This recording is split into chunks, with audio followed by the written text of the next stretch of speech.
be honest, I've watched 4 or 5 of these videos now. And to Do you know what? I actually love these comments, yeah. I had that. I don't know what the rules are. And again, you know the rules, but they're saying online that I ain't been stating them. So I had to go get in the booth and drop a quick 16 bar explaining. Before you start eating right, make sure your teeth look clean and bright. Beavo might have started off as just another laid-back creator, but somewhere between the shirtless rants and those offbeat TikToks, he became one of the most polarizing names on the app.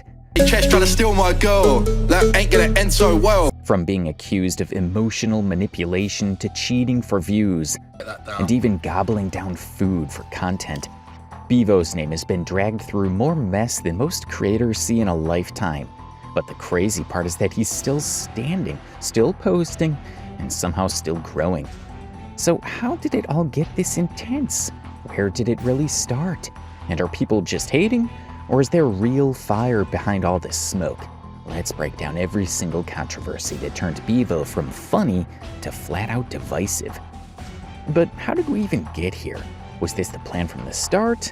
Or did something shift along the way? To really understand Bivo's rise, you have to go back to late 2021. That's when he began quietly posting music online. Bivo was born in 2004 and raised in a small Canadian town. His environment was quiet, and that tone bled into his early work. Instead of loud production or structured songwriting, his posts featured low vocals and raw lyrics. The clips were usually filmed in dimly lit rooms with minimal editing. bit of Funky Friday, yeah, shame it's Sunday. 1-6, game. Some were just music layered over a still image or a video of streetlights at night. Others showed him sitting on the floor, cross-legged and quietly singing unfinished verses. This man could have been me, could have been main road, could have been G, could have been Fetty, could have been Glee, I don't know. The content didn't follow a trend or algorithm.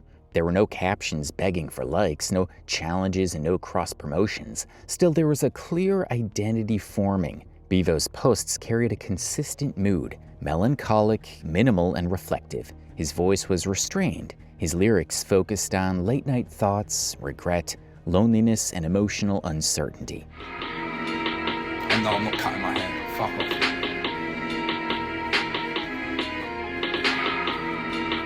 Right, I might dance on this channel, but I actually want to talk about what I'm doing in my life, and yeah, so on so. He didn't rush to drop a single or announce a debut.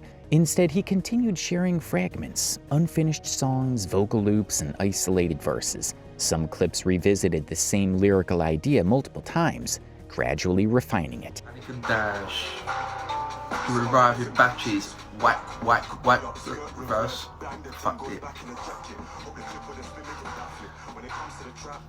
Oh my, can't say it. Others disappeared entirely after a few days. There was no fixed release schedule. Each post felt like a rough sketch captured in real time. And then suddenly he started asking for followers and posted teasers to attract an audience. What's going on TikTok? Yeah, my video's doing really well. I really appreciate it. Get me to a K and I'll sing on live. Everyone wants it. Everyone needs it. Get me to a K. Come on, baby. Big up Bivo. During this period, Bivo's style expanded slightly. He began experimenting with different sounds. Acoustic guitar one week, ambient synths the next. He also started to perform outside the house, attracting people.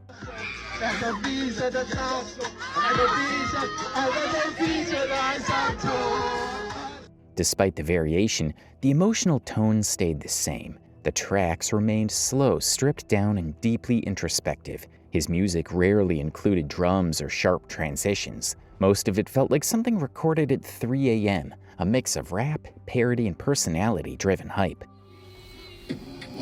Man up, man down. I do up, but down, put down. I don't give a right now. Do your deal, put that salmon cow. Pull up on the IG undercover. If you don't like me, try me, won't recover. You like me?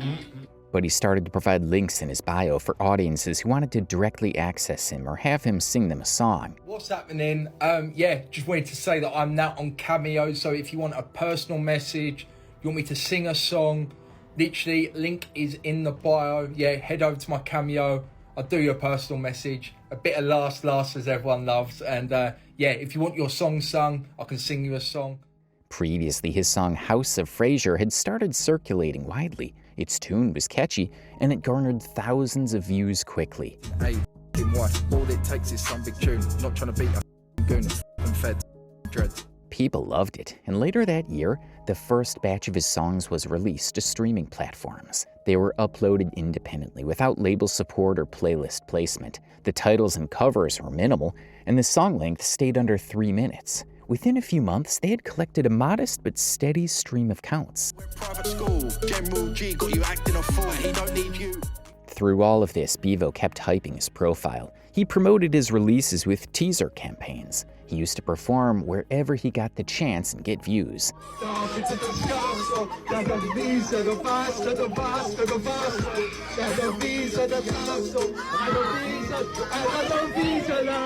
By the end of 2023, Bivo had established himself as a recognizable name in the lo-fi and emotional pop space. While his following was still growing, the foundation had been built. His audience returned for the mood he created, music that echoed the feeling of sleepless nights, late drives, or conversations never had. But as 2024 began, something about his content began to shift. This was the first time longtime viewers began to notice a difference. Bivo, who had built his presence around quiet consistency, now seemed to be experimenting with a new kind of presentation. Whether that change was a natural evolution or something more deliberate is where the story really starts to change. The turning point came in early 2024 when Bivo's content took a sharp and unexpected turn. He began filming himself eating during his emotional monologues. At first, it seemed harmless enough, a soft-spoken verse over ambient piano while he picked out a bowl of noodles, or simple talk about food as he ate french fries and macros.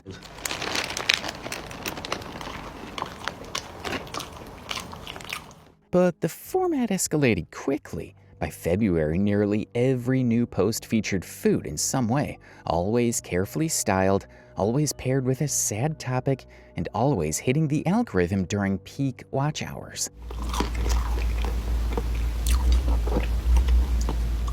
Viewers began to notice. What was once a minimalist, dairy-like presence had now become strangely stylized. The emotional themes had changed. He didn't talk about trust issues, betrayal, insomnia as much anymore, and now they were layered with slow-motion fork shots and close-ups of sauces dripping from spoons while he ate haphazardly. Yummy. People were horrified. They posted comments of shock and criticism.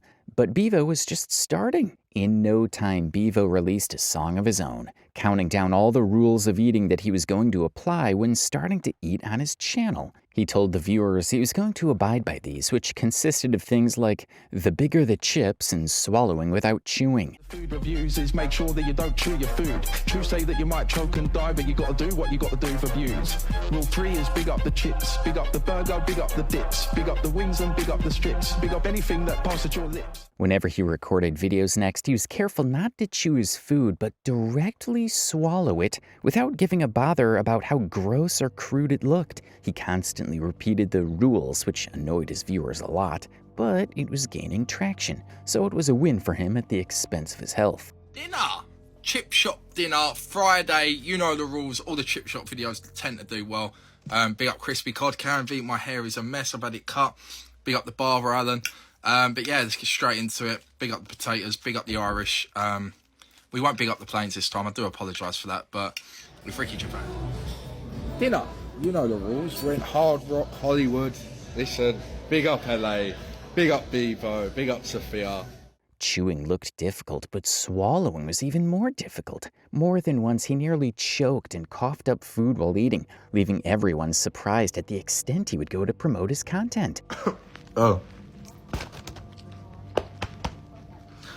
At first, only a handful of users in the comments called it out. Some speculated that he was just adapting, that everyone pivots eventually. But others weren't convinced. People posted comments like, "Please close your mouth while chewing," or "horrible eating manners," but they might as well just whisper it to the air. In recent academic discussions on digital culture, scholars have flagged this kind of content as a form of parasocial intimacy, a performance style where creators simulate emotional closeness by blending private behaviors like eating, crying, or whispering into their videos. According to research published in journals like New Media and Society and Social Media plus Society, these performances often feel sincere, but are strategically engineered to maximize engagement through emotional appeal. Bivo's format fit this shift perfectly. For Bivo, this strategy worked, at least on the surface. Engagement rose.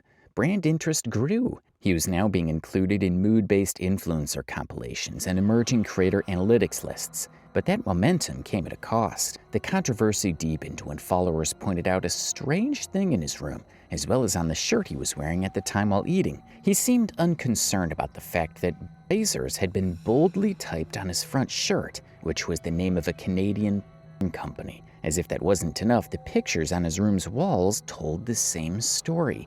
Big up the Indians.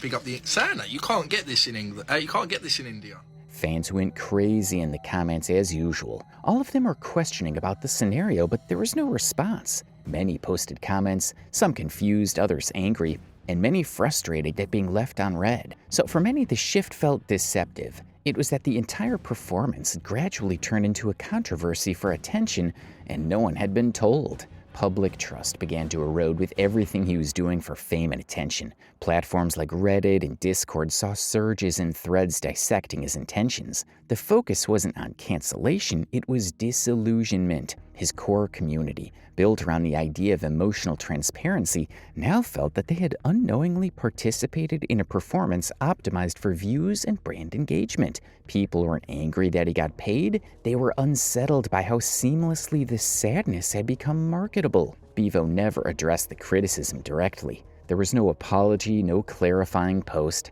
but the impact was immediate. After consistent months of food-based uploads, his account suddenly went quiet. For nearly 3 weeks, there were no updates, an unusually long absence given his previously near-daily posting rhythm. When he finally returned in late April 2024, the tone had shifted. The food was still there, but so were the collabs, some thought-sharing with followers or other occasional posts. Dinner, you know the rules. Well, it's breakfast actually. We're in LA, baby, you know the rules. We got the goofy hat on. Industry insiders also picked up on the silence. Playlist curators and brand representatives began scaling back outreach, preferring influencers whose content carried less ambiguity. Bivo's appeal had always been his authenticity, and now that reputation had a crack in it. The controversy wasn't explosive, but it was lasting. It turned his account from a safe bet into a question mark, which is what shouldn't have happened if Bivo wanted to grow. Every influencer needs to find the right balance between organic content and paid collabs. Looking back at the numbers, the pattern becomes clearer. His most watched food video from February 2024 clocked more views, but those spikes were short-lived. None of the April uploads came close to replicating that engagement. Even his longtime followers demanded the return to the previous Bivo. What this controversy highlighted more than anything was a changing digital environment. Parasocial dynamics had evolved. Viewers were no longer passive. They were tracing timelines, fact-checking claims, and mapping behavior. Emotional content wasn't enough. Sincerity had to be consistent. And in Bivo's case, the pivot towards stylized content paired with monetizable food crossed an invisible boundary. The silence after Bivo's eating content backlash didn't last long. By late April 2024, he was back to posting consistently, though noticeably more reserved. The lighting was toned down and the eating was slower, but while his aesthetic recalibrated, the internet wasn't done with him, not even close. In no time, Bivo's personal life was already becoming part of the story, whether he liked it or not. Before the whispers of controversy and allegations of dishonesty, there was something undeniably real about how he spoke of Sophia Isabella Smith. Bivo posted Instagram stories with captions like, "Pink definitely made me wink," which featured him and his girlfriend. Unlike many influencer relationships built for clicks, theirs remained largely off-camera. There were no sponsored couple challenges, monetized breakups, or coordinated posting schedules. This restraint, in an ecosystem built on overexposure, gave the relationship an air of credibility. Soon a Reddit thread opened up about Bivo and Sophia after fans spotted them and took their picture together. Sophia herself had a digital footprint, though smaller. It wasn't invisible. A lifestyle and wellness creator based in the UK, she focused on fashion ideas and vacation trips. Her content never name-dropped Bivo, just like Bivo rarely mentioned her. By December 2023, they had quietly confirmed what most already assumed. Without a public context, rumors had room to grow unchecked. And in early 2024, that's precisely what happened. The situation escalated when Brian from the Whatever podcast spoke out. On a live panel, one of his guests started the topic when she addressed what many were already whispering. There's compilations on TikTok. All the times we've almost lost Bivo. And it's kind of funny, she said, referring to the viral edits that mock Bivo's emotional eating content. There's like compilations on TikTok and it's like all the times we've almost lost Bivo. And it's just kind of funny. Like, it's kind of funny. Like swallowing. But then the tone shifted. Brian accused Bivo of blocking him on TikTok and Instagram after being confronted about the rumors. According to Brian, users had begun commenting under Bivo's videos, and many of those comments referenced Sophia's own live streams, where she had allegedly described their relationship as non-exclusive. So he blocked me on Instagram. He blocked me on TikTok. The reason he blocked me on TikTok is from my Whatever account. I looked at one of his videos and people were commenting, saying something along the lines of...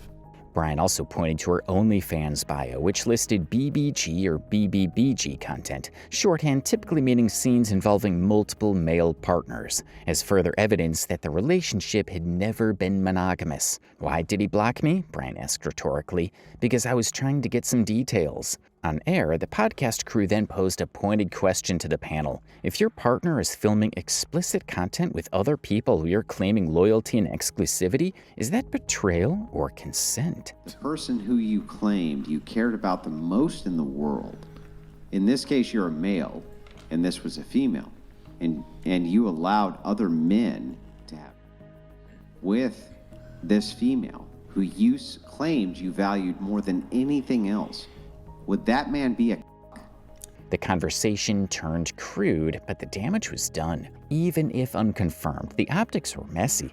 And for an influencer whose brand was built on vulnerability, the idea that the emotional monologues are being delivered in parallel with deliberate secrecy hit differently. Then came May. In May 2024, everything shifted when both Bivo and Sophia appeared together on the Whatever podcast. It was their first public acknowledgement as a couple, and for most viewers, confirmation of what had only been rumored for months. During the episode, Bivo openly stated they were in a relationship and confirmed that a portion of their income came from making adult content together. How many people who are in your industry who have children, whose children are proud of them, that they share their wife around or vice versa? You love coming back to me, don't Yeah, you? Andrew.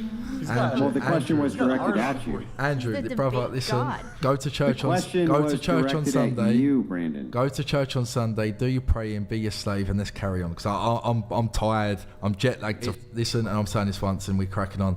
We're in a Gen Z. We can make money multiple ways. I don't know anyone that's had children that do what You're not we answering do. the question. This revelation clashed with the quiet off-camera image fans had built around them. But what really set the internet ablaze was how the podcast ended. Bivo walking off set, visibly angry mid-discussion. The confrontation that sparked it wasn't fully aired, but audience clips suggested tension over Sophia's OnlyFans work and questions about the limits of their relationship. Bro, just move on. Yeah, I don't care if I'm pissing you off. You Bro, yeah, walk out, bro. wait. I'll walk Shut out, your bro. mouth and answer the fucking question. Go pray. Wait, you cunt. Andrew, Shut your Fuck short off. midget If he mouth and doesn't- answer Fuck the off. fucking question. Andrew, if he doesn't I don't wanna care if I answer- make Fuck you off, Nazi. Wait, You're Andrew, God Andrew. Bob, bro. You fucking boring from the start, you prick. No, Wait, guys. I'm You're just Oh, gonna fuck whine no, and fuck answer this. the question. Brian, thank you, God bless. Intel and wine. Oh, you're gonna leave? Oh, the light is gonna leave. Go pray. Oh, you're Go gonna pray. leave? The fallout was immediate. Speculation turned into backlash. Viewers began dissecting past live streams, Discord messages, and podcast appearances, trying to determine if Bivo had misled fans by portraying himself as emotionally wrecked and loyal, while allegedly knowing their relationship was open. The pressure mounted until Bivo issued a statement, insisting that the relationship had always been consensual and that nothing was hidden. You went on a podcast. Yes. And you said that you're in an open relationship. Yes. Are you in an open relationship? Right. He emphasized that their content decisions were planned together, that there had been no betrayal, and claimed the podcast walk-off had been staged for dramatic effect. He made a cock-and-bull story that the creators of the podcast had met in themselves and asked him and Sophia to say that it was an open relationship. I know this There's has nothing come wrong up. with that, No, by the no, way. we're not. No, Yeah. we're not. So basically, the guy Brian on the Whatever podcast basically it was weird because she got invited, but I was waiting outside, and they knew of me. It was like, oh, we're getting me. So they put you on, yeah. They put me on. It was like, yeah, we want you to say this, it get views, we give you money. Oh, so that they told you to say. They told me that to say you watch her have sex with other men. But that doesn't. No, it doesn't happen. No, we're in a close, happy relationship, as I've said multiple times. So yeah, we got manipulated on a podcast. I know that was quite big on the FYP. A lot of people react. Still, fans were not convinced. He's lying. The narrative unraveled further when Bivo quietly appeared on camera with someone new, Sydney, the same woman he had previously been texting while still with Sophia. At the time, he had downplayed their interactions, insisting they were only friends. You know, your guys' relationship is quite interesting. Because when I found you, you were with Sydney. Yes. And you guys had, unfortunately, a somewhat difficult falling out, is that right? Yeah, it was just very rocky. I try and not give her airtime, to be honest, anymore. But it was... Is that right? Towards the end, yeah, because I just, out of respect for Sophia as well... That's nice. Yeah, it was towards the end. It was very, very toxic, and I knew it was going to end. So we met while I was with Sydney, not in a cheating way, but like we was talking as friends. So how did you guys connect? It was like the Modine General G fight.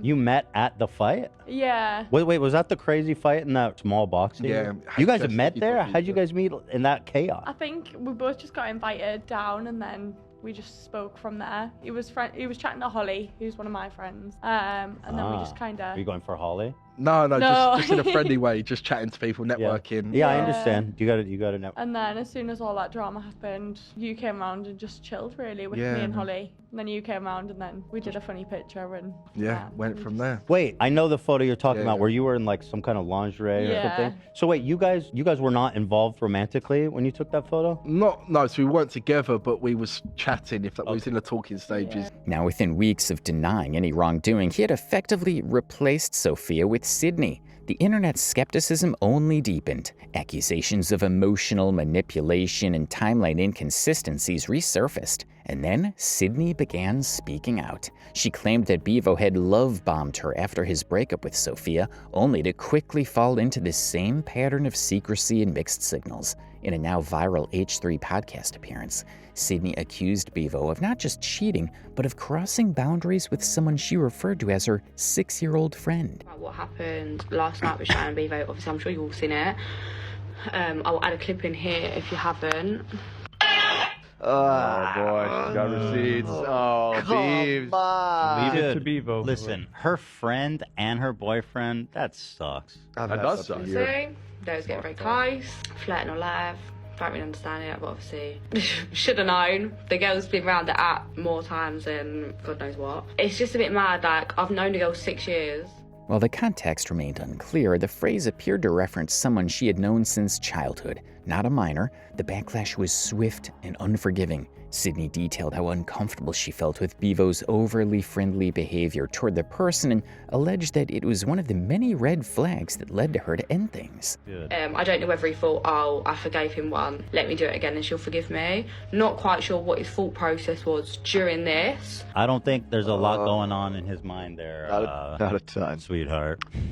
Not a ton. With 3 public relationship narratives overlapping, Sophia, Sydney, and the alleged childhood friend connection, Bivo's image took another major hit. The original controversy over adult content transparency had now expanded into questions of emotional dishonesty and blurred ethical lines. Although he repeatedly said that he didn't cheat and that he wouldn't cheat on a girl, no one really believed him. I want to put out there as well, I didn't cheat. That was part of HS's master plan to promote the fight. Because I'm getting a lot of hate saying I cheated, but I'd never cheat on a girl, innit? Never, that's not me. Fans who once defended his introspective, emotionally raw persona began asking if it had all been calculated, a character built to drive clicks, while hiding a chaotic and questionable reality off-screen. Finally, it seemed that Bivo convinced Sydney to come on stream with him, and both of them stood side by side confessing that it was just a prank, then they did it for fun. According to them, no one cheated. But was it true, or was it for views? I never cheated. We planned it all out. It was all H's master plan to promote the fight. To get views, which I know a lot of you know, a lot of you realise. Don't get me. Especially as Sydney had made so sure to post as many clips and posts of Bivo cheating as possible. No, he didn't cheat with Cheyenne. He cheated 3 times previously and also this morning.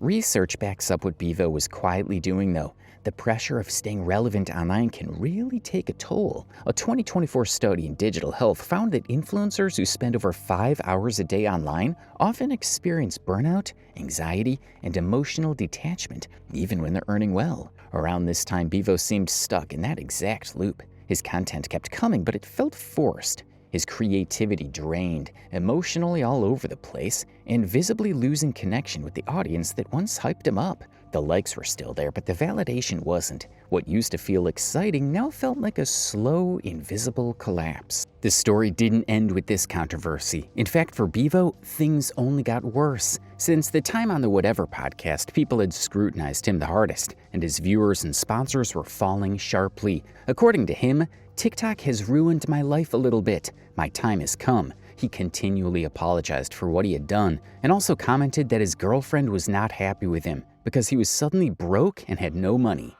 From TikTok star to, well, gone broke. So yeah, big up everyone, I appreciate you all.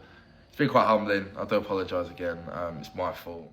It wasn't performative. The way he said it, slouched and eyes dim, made it sound like someone who had genuinely hit the wall. This wasn't the same Bivo who once uploaded moody verses and sad monologues lit by LED strips. This was someone unraveling, and in the weeks that followed, the unraveling got documented by him, and unintentionally by the algorithm. I'm not gonna lie, it's all come from the Whatever podcast.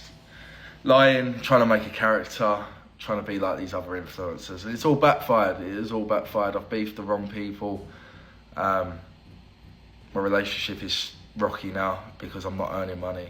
In early June, he began posting a stream of stripped-down videos, each more personal than the last. In one, he admitted he was facing eviction, saying, "I have maybe 2 weeks left in this apartment." That line landed hard among viewers who had followed him from his early days, the ones who believed the tears and the silence and the moody captions were always real. It wasn't that they felt duped, but it confirmed something many had suspected, that even vulnerability can be manufactured under pressure. Social media analysts had been tracking this phenomenon since mid-2023, when multiple influencer studies, including the Stanford Emotion Capital report, showed that authenticity was becoming a currency more valuable than any trend. The pressure to maintain an emotionally compelling online identity was pushing creators into what psychologists were calling parasocial dissonance, the psychological tension caused when you perform sincerity instead of living it. Bivo didn't use those terms, but he described the symptoms. He talked about pretending to cry on camera when he didn't feel like it, about writing captions he didn't believe in it because that's what works. In one clip, now deleted, he said, "I was chasing a version of myself that didn't even exist." It became clear that Bivo wasn't just overwhelmed by fame. The architecture of the platform itself fractured him. TikTok had rewarded him for being sad, so he stayed sad. Then it punished him for being predictable, so he pivoted to food. When that backfired, the algorithm starved him out. And now, people were wondering if he was doing this all again for money. His average watch time fell, a red flag for a creator whose content once thrived on lingering soft moments. But while the numbers were dipping, the confessions were getting heavier. In one June video, he stared directly into the lens and said, "TikTok is not giving me what I am worth." Load on here is because I'm making money elsewhere. I haven't fell off. I haven't, ran away. I haven't been forgotten about, oh, bro's disappeared. Like, TikTok are not paying what I'm worth. If I can make money on another app, I'm going to make money on another app. If I'm going to do my Pokemon ripping shit, I'm going to be doing my Pokemon ripping shit. That line drew immediate commentary. People started making fun of him, joking he was working at Aldi and that TikTok was paying him too much. Bivo, knowingly or not, was documenting the collapse in real time. He described his day-to-day life as chaotic and empty. He had no new music to promote and no energy to fake anything. But even that honesty didn't help the numbers. TikTok's algorithm, redesigned in 2024 to favor high-tempo and short-form shock value clips, wasn't built for slow spirals. And Bivo's collapse, however real, wasn't viral anymore. In retrospect, that line, "TikTok ruined my life a little bit," wasn't just dramatic flair. It was a summary. The platform that had elevated him with algorithmic precision had also taught him to bend himself until he broke. He wasn't the first to admit it, but he may have said it more plainly than anyone else. That's what made it stick. And if that podcast line felt like a quiet warning, the months that followed turned it into a case study. By mid-July 2024, even those closest to Bivo weren't sure what version of him would show up. More than burnout, this pointed to a breakdown. And though the word mental health gets thrown around frequently in creator spaces, Bivo's case showed how blurred the lines had become between public fatigue and private collapse. Just silence, and in that silence, followers and digital analysts alike began to worry not about his career, but about his state of mind. That's all because the battle for visibility isn't just a trend, it's a psychological trap. As Dr. Karen McMahon explains in The Psychology of Social Media, today's influencers live under the constant threat of invisibility, often without realizing it. Every post, every view count, every scroll past their content reinforces the fear of being forgotten. Bivo's story fits directly into this cycle. His entire persona was built on being seen crying, seen eating, seen breaking down. But over time, that hunger for visibility seemed to cannibalize his authenticity. He started faking captions, performing sadness, and publicly admitted to pretending on camera just to stay relevant. The more he chased attention, the less connected he seemed to his own reality. In trying to avoid invisibility, Bivo became a ghost in plain sight. No matter how hard he tried, it didn't work. Decided now to make my lives sub-only, because again, I'm getting too much trolls, too much hate. I just can't be arsed for it. If you actually want to support me and send in gifts, just subscribe. I don't know what the price is. I'm going to try and make it as cheap as possible. But yeah, I'd rather have a lovely community that want to chat to me and appreciate me than getting thousands and thousands of trolls on every live. However, the way TikTok more than any other app demands emotional transparency while simultaneously offering no protection from the consequences of that openness, it rewards the most intimate admissions with views and virality until it doesn't. Then it drops you. For Bivo, that drop-off was existential. The person he had shaped to survive online no longer had a place to exist. His entire persona was optimized for a version of TikTok that had stopped existing by summer 2024. TikTok's pivot toward high-octane 7-second clips meant that creators like Bivo, slow, moody, and dialogue-driven, were being pushed out, not by policy, but by code. The algorithms simply stopped favoring them. And for someone who had built a digital identity around being heard, this silence became unbearable. The deeper problem was that his creative process was so tightly intertwined with emotional disclosure that pulling back wasn't an option. Unlike comedic or trend-driven influencers who could simply rebrand or shift gears, Bivo's brand was his breakdown. Any move toward detachment would have seemed inauthentic. Any attempt to sustain the emotional tempo was unsustainable. It was a loop with no exit. Bivo didn't fall apart all at once. He disintegrated in frames, 30 seconds at a time. And in the end, the app that once told him his sadness was beautiful decided it was boring. And that's where it led next. If the food backlash marked the start of public fatigue and the mental health spiral laid bare the personal cost, then the final blow was simpler and crueler. Bivo is now being called boring. By July 2024, commentary channels on both TikTok and YouTube had begun framing his output as emotionally stagnant and creatively empty. According to viewers, his aesthetic was tired, his monologues predictable, his presence forgettable. Can we not talk about some micro TikToker that got famous 2 minutes ago for an hour, please? Boring as F. This wasn't criticism of a scandal, it was criticism of style. Critics weren't angry anymore, they were unimpressed. And that shift in tone from outrage to eye roll might have hurt the most. He was background noise. Even his supporters struggled to defend him. Some pointed out that his newer posts lacked the narrative weight of his older ones. Where he once used metaphor and quiet symbolism, now he was just talking into a camera flatly without poetry or build-up. Just wanted to make a quick video. Yeah, you've probably seen what I've been doing. I'm just having a laugh with TikTok. I've seen a lot of nasty comments about me, and funny enough, I've had it throughout my school life, and it just doesn't bother me. So the haters can hate, and the people that support what I do, I guess, I appreciate you. Yeah, there's jealous people out there, and they can't hack seeing other people get attention, so they want to gain attention themselves by giving it to other people. So yeah, just carry on. I couldn't care. I don't care if I've got a white filter for my teeth. Yeah, my teeth ain't all that. I couldn't care. I'm not the best looking. I couldn't care. Do you know what I mean? I'm having fun. I'm gaining followers. I'm getting views. And if it goes somewhere, it goes somewhere. If it don't, it don't. So go ahead, take the piss out of me being an Arsenal fan and take the piss out of my teeth. Couldn't care.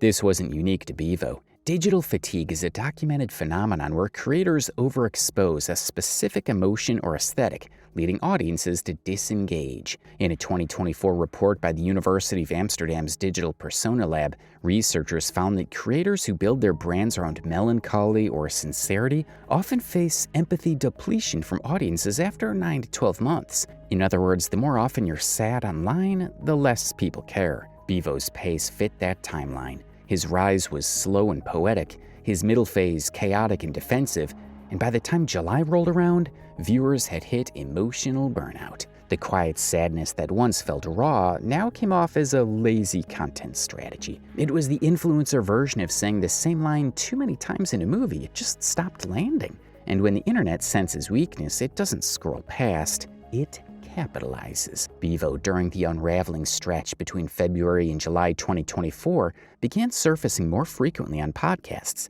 not just legacy shows like H3 or whatever, but also on a wave of mid-tier platforms that blurred the line between interviews and content traps. His appearances felt less like press runs and more like damage control in slow motion. By this point, he had transitioned from a TikTok darling to a public figure whose decline had become a topic of discussion in itself. One of the earliest significant appearances during this period was The Blue Tick Show, a UK-based podcast that had gained traction for featuring influencer couples and unscripted, occasionally uncomfortable dialogue. Bivo appeared there in February 2024, seated beside Sophia Isabella, his then-girlfriend. The conversation was billed as raw and open, and in some ways it was. Bivo talked about his creative block, referencing how every piece of content he uploaded felt either forced or recycled. He admitted to scheduling his emotional breakdowns. "You plan to cry at 8 p.m., film it by 9, and post it for numbers by midnight," he said, half joking. The hosts didn't press much, allowing him room to vent. Sophia, meanwhile, looked reserved,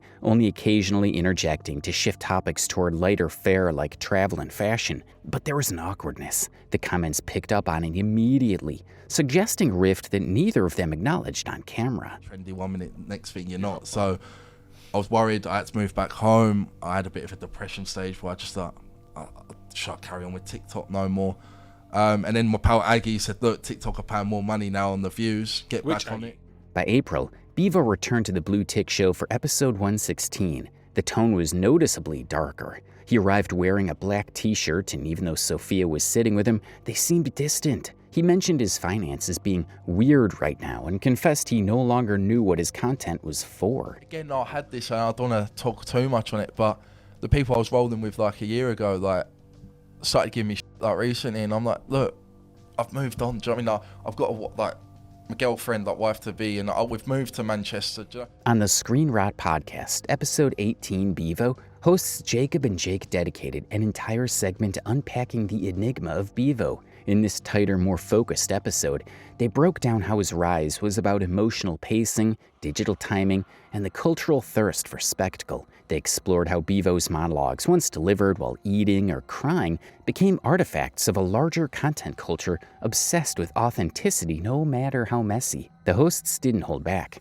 pointing out how Bivo blurred the lines between performance and vulnerability, becoming both a trend and a cautionary tale. His trajectory, they argued, symbolized how influencers today don't just chase visibility, they live inside it, trapped between sincerity and strategy. For a podcast that usually skewers screen culture, this episode felt almost clinical, like a case study in what happens when relatability turns into routine exposure. It was one of the most disturbing moments in Bivo's early content career, not because of what was said, but because of what was asked. At an unscripted live stream, Bivo was offered $5,000 to do the Packy One-Chip Challenge, a stunt known for its extreme heat and often dangerous side effects. The tone was framed as comedic, but everything about the moment hinted at something else. Bivo hesitated. He wasn't prepared, hadn't eaten, and had no prior discussion about the challenge beforehand. And yet, pressured by the room, the cameras, and the money, he did it anyway. That's why I'm here making a one-time offer to Bivo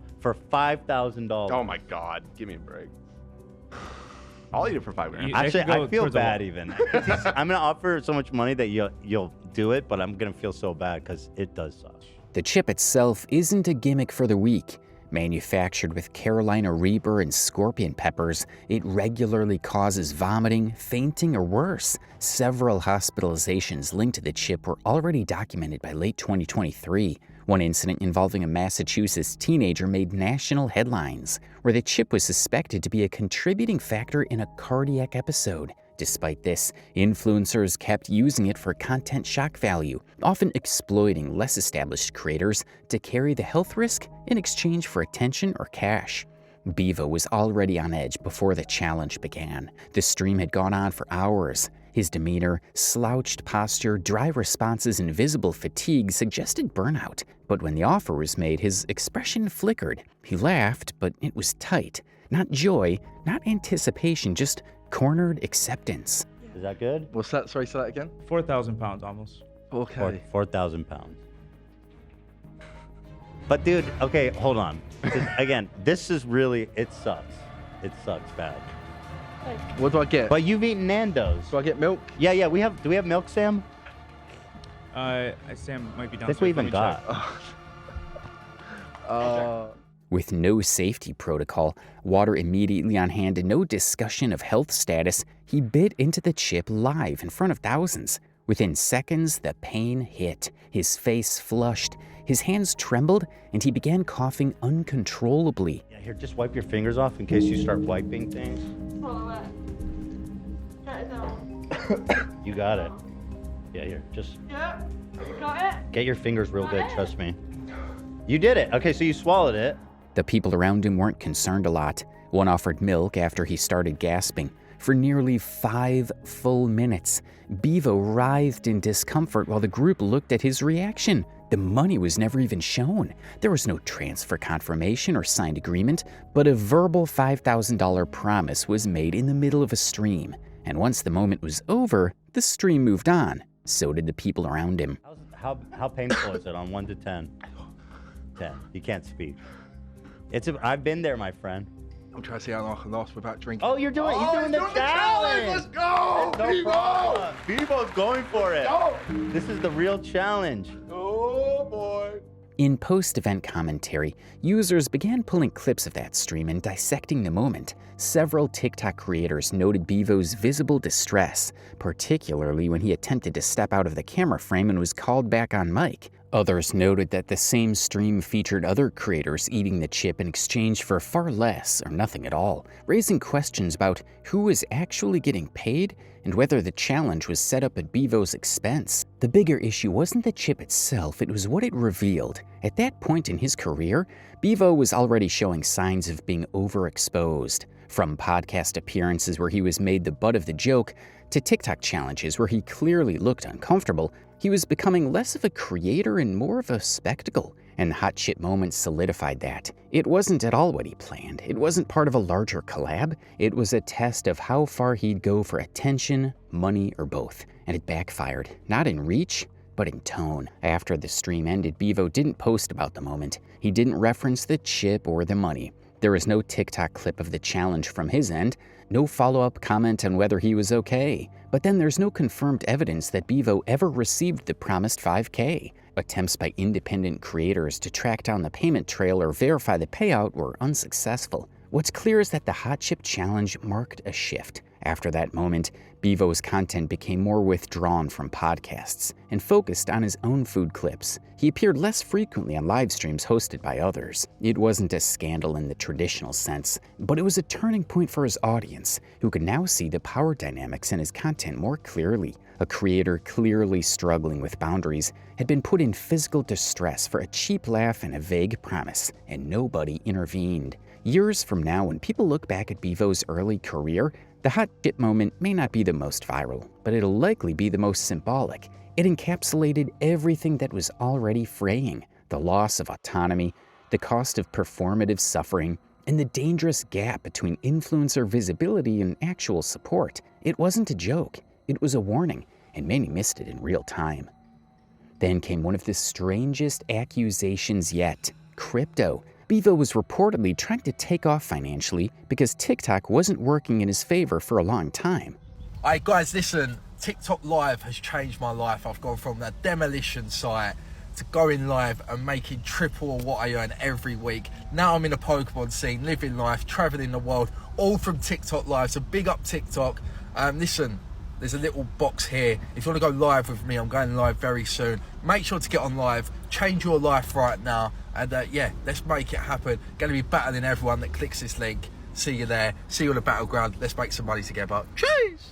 There were always teasers and invitations and hints of more beneath the surface after every clip, but then slowly things started to get out of hand. In early July 2024, a Reddit thread on RH3H3 Productions began gaining traction, not because of the usual Bivo memes or podcast debates, but due to something entirely different: allegations that Brandon Beavis had quietly been involved in a crypto scheme. The post didn't begin with wild speculation, it began with his video. It wasn't about sad monologues or relationship drama. This time it was about money, blockchain, and a token that a growing number of viewers believed might have been part of a pump and dump operation, with Bivo either knowingly or unknowingly involved. What if I told you this isn't just another meme coin? Just G is relaunching, baby, and it's looking spicy. The initial claims were subtle. The original Reddit post showed a screenshot of a Telegram channel linked to a small, obscure token that launched earlier that summer. Fans weren't impressed. In that short clip, Bivo could be seen talking excitedly about a token referred to as VSG. He didn't pitch it like a formal investor would, but the tone was unmistakable. Hopeful, speculative, and borderline promotional. "It's different," he said, his voice rising with something close to pride. "It's built on community, real utility, and it's early." Guys, I think I found a huge new crypto project. It's based on the Ethereum network. It's got a $75 million market cap. Who wants to see? You may or you may haven't heard, but it's called Vector Smart Gas. There also has this feature, hyperdeflationary, a unique feature of the VSG token. It's hyperdeflationary mechanism where $1 from each transaction fee is allocated to a buyback and burn VSG tokens, which is very bullish. And I've been doing my research, keyword research, and it could be the next Ethereum. But long story short, VSG, Vector Smart Gas, is doing numbers. I'm releasing the projects I'm working with, but yeah. What made this moment stand out wasn't just the subject matter, it was the way he delivered it, like someone who genuinely believed he was onto something. For someone whose career was built on emotion, softness, and reflection, this was a gear shift. This is business. Bivo is backing it fully, because what the devs have done with this one, it has been built different. What they've done different so far, they have the Just G X scanner. It tracks contracts in real time on Solana, Ethereum, and Base, and lets you auto buy in just 2 seconds, baby.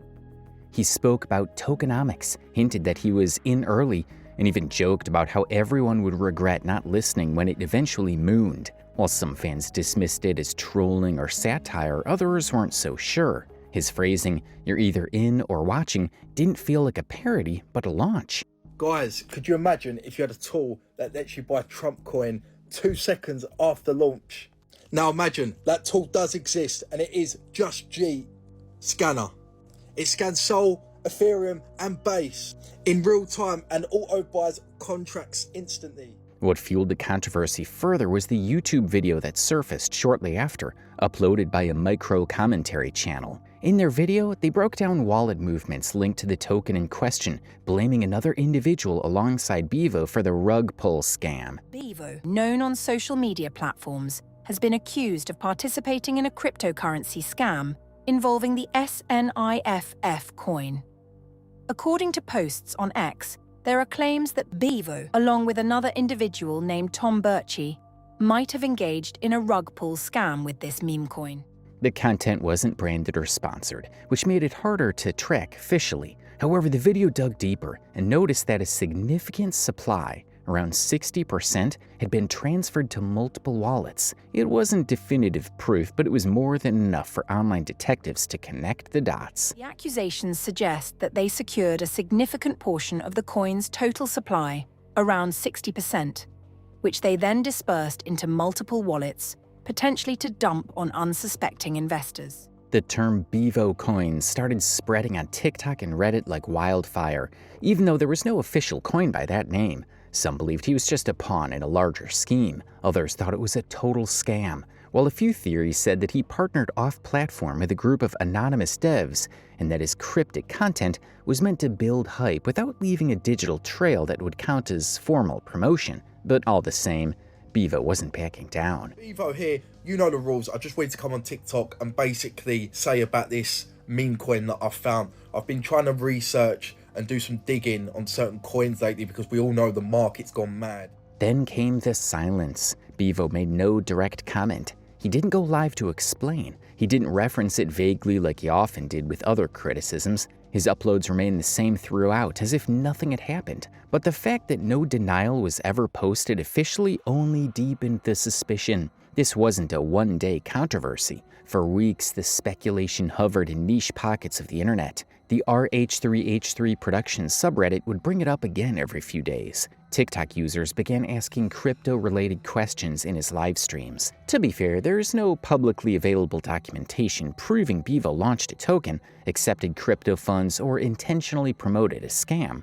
But the questions lingered because of how he handled it or didn't. The refusal to deny it outright, the timing, and the links, though circumstantial, were enough to get people digging. In the world of influence or crypto involvement, plausible deniability is often the point. Never say it, never post it. Just hint, ride the spike, and vanish before the crash. That's how many of these micro scams work, and why Bivo's name became associated with the playbook. Even though he didn't speak up about it, people didn't back down and started analyzing the scam. The project has already experienced a rug pull, yet those who participated in the pre-sale have not yet received their tokens.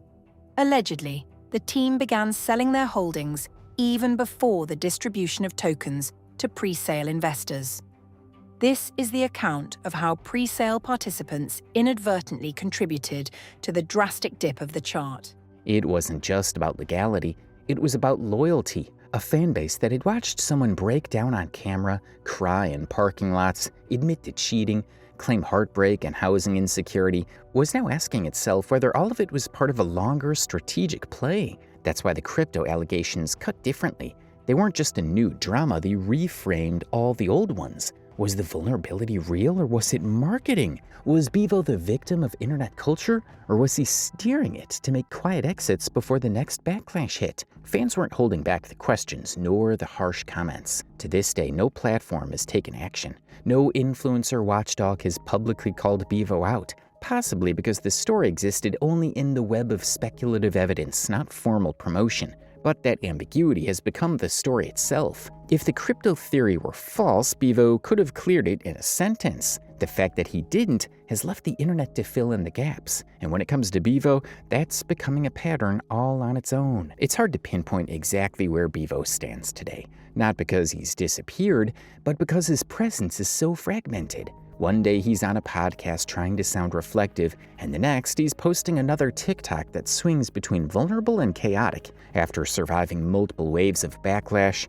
cheating allegations, the eating while crying phase, accusations of exploiting trauma, the infamous hot chip challenge, and the crypto speculation, Bivo has somehow remained standing. But what he's standing on now is much shakier than before, and that's where things get complicated. Brand-wise, Bivo is in a weird limbo. He's not cancelled in the traditional sense, no major platform has banned him, and he hasn't been deplatformed. However, there's a visible hesitancy from sponsors. After the 2024 cheating scandal and his public mental breakdowns across multiple TikTok live streams, most mid-tier brands pulled away. This isn't surprising. When Bivo started trending for negative reasons more than positive ones, his fan base split. Some stayed loyal, people who either identified with his emotional outbursts or just liked the chaos. But others, especially casual viewers or those who came through algorithmic recommendations, dropped off. For brands, that's a risk. Nobody wants to put their product next to a guy who might cry mid-ad or do a hot chip challenge while promoting a mental health app.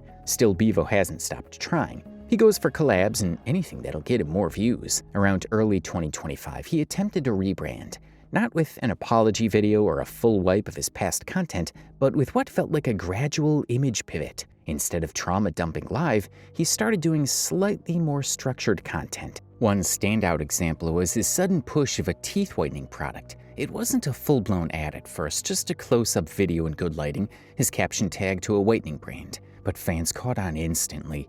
Many comments had also previously pointed out how white and fake his teeth were, with others joking he looked like he'd eaten LED strips. The over-whiteness of his smile became part of the online narrative, a glowing, ironic contrast to his sad boy persona. Whether intentional or not, it marked a shift. Bivo is still oversharing, but now with affiliate links. A few TikToks attempted to be humorous in the traditional sense, but without the emotional undertones. Others featured him giving life advice, mostly reflecting on his mistakes in vague terms. Some of the titles were borderline ironic, but some featured him training in the ring.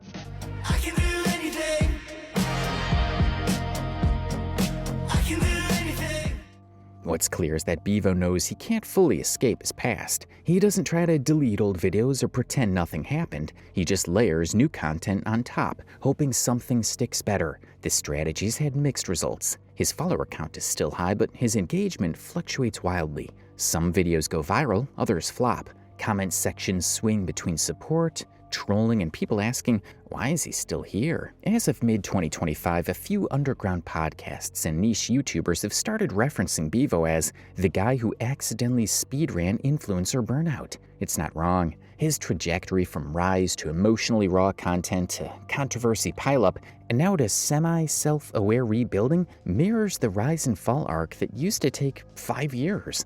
But for Bivo, happened in barely 2. Got the Terror Festival Korea box, guaranteed hits every pack. One of the biggest unknowns, though, is how much money he still has. In past videos, he claimed to be broke, nearly evicted, and spiraling under financial pressure. Since then, he hasn't explicitly addressed his financial status again, but the lack of big sponsorships and the tone of his content suggest things haven't dramatically improved. If anything, he might be operating in survival mode, relying on residual income, micro deals, and monetization rather than long-term partnerships or consistent revenue streams.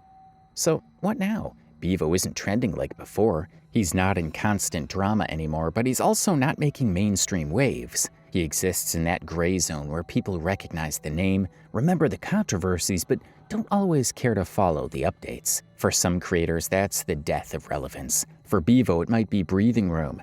Because the one thing he's proven, for better or worse, is that he'll find a way to stay in the algorithm, even if it means reshaping himself again and again. No one knows if Bivo will fade or catch a second wind, but right now he's at the crossroads. Still present, still unpredictable, and still trying to prove that after all the chaos, there's something left worth watching. So the real question isn't, is Bivo done? It's, what does survival even look like in a space that eats its stars alive? Drop your thoughts below. Was Bivo a victim of the algorithm, or the architect of his own downfall? And should he get a second shot, or has the internet moved on for good? Subscribe for more grounded, data-backed breakdowns like this, and don't forget to like the video.